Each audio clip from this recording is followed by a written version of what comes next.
How you going, everyone? Heard there's a few expat Kiwis in the house tonight, so this one's for you guys. Kia ora. Possibly. It's called Karma. Thump! What was that, man? Brett said with a hint of panic. I don't know, man. Did you see anything? Darcy replied, puzzled by the mysterious thump that had just ruined a perfectly good conversation about the collecting of hay bales. My core group of mates in my teenage years, the late 70s/80s, all keep in touch, some more sporadically than others.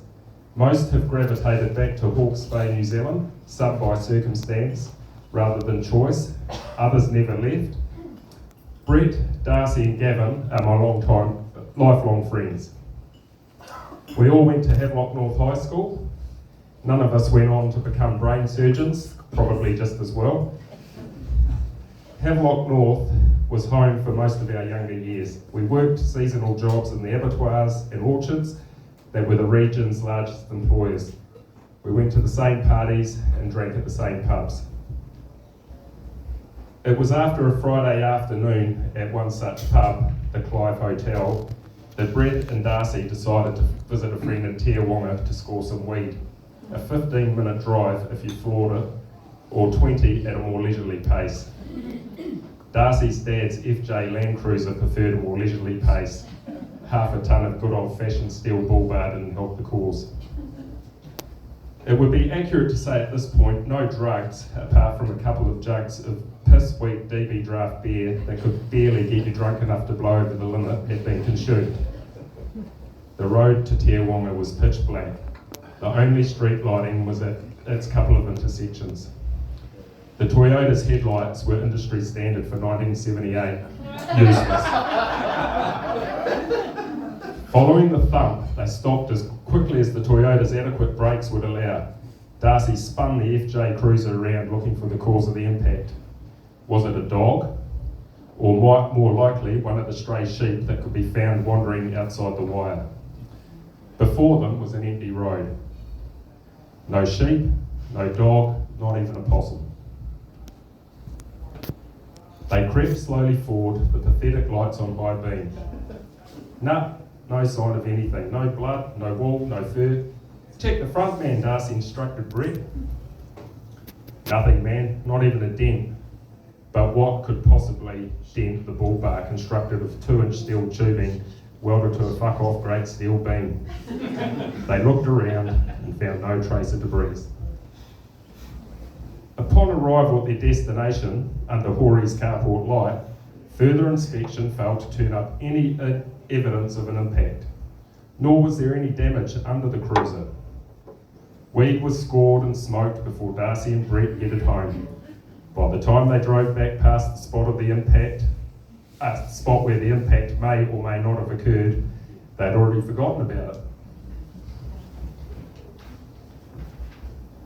Bay City Radio, formerly known as 2ZC, was tuned in on the cruiser's radio. The following morning, as Darcy was heading to work for a shift at Wakatu Freezing Works, rendering plant that oozed a sickly sweet smell of death, the news crackled on. Napier Police report a hit and run that occurred at Hamoana Roads between Park Hill and Tuki-Tuk Roads. A man in his 20s sustained serious injuries to his arm along with several broken ribs. Darcy nearly swerved off the road. He pulled up in shock to listen to the rest of the report. Police are hoping to speak to the owner of a baby shit yellow Toyota Land Cruiser to help with their inquiries.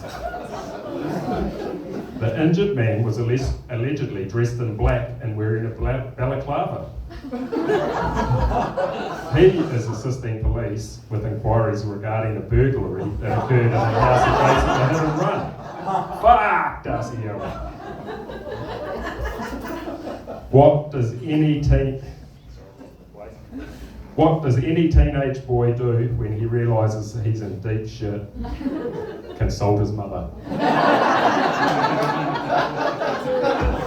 Darcy's mum, Jan, aka Big Red, with her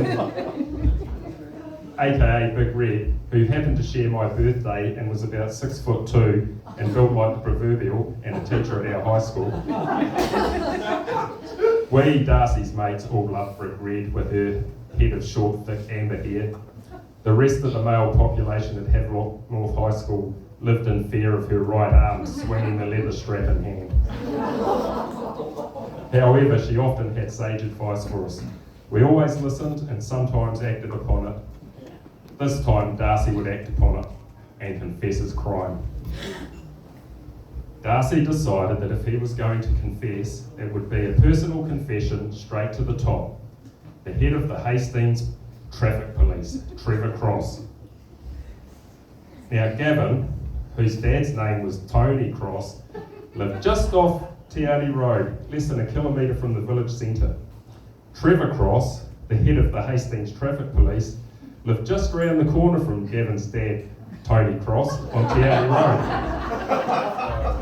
Trevor Cross and Tony Cross were also listed practically right next to each other in the phone book. So on a sunny Hawke's Bay Sunday afternoon, Darcy racked up the courage to call Trevor Cross, the head of the Hastings Traffic Police, and lay down his cards, face the music, and take his punishment. I can only imagine that Darcy was hoping to be told by Trevor, "Don't worry about it, man. Serve the thieving prick right." Darcy was nervous as all hell. His hands were trembling as he fumbled through the phone book's white pages. He found the C's and straight away saw the three things a stressed out brain was looking for: a capital T, the word cross, and a street somewhere in the vicinity of Te Aute Road. Bingo. T Cross, 16 Upham Street, 8754072. As Darcy dialed the number, his heart was racing. Meanwhile, at 16 Upham Street, Gavin, Brett's sister, were pashing on the sofa when the bloody phone rang. Gavin resisted for as long as he could before he got up and answered the damn thing. He picked up the beige handpiece with its coiled cable that hung to the floor. Gavin never got more than the first syllable of his name out before the confession began.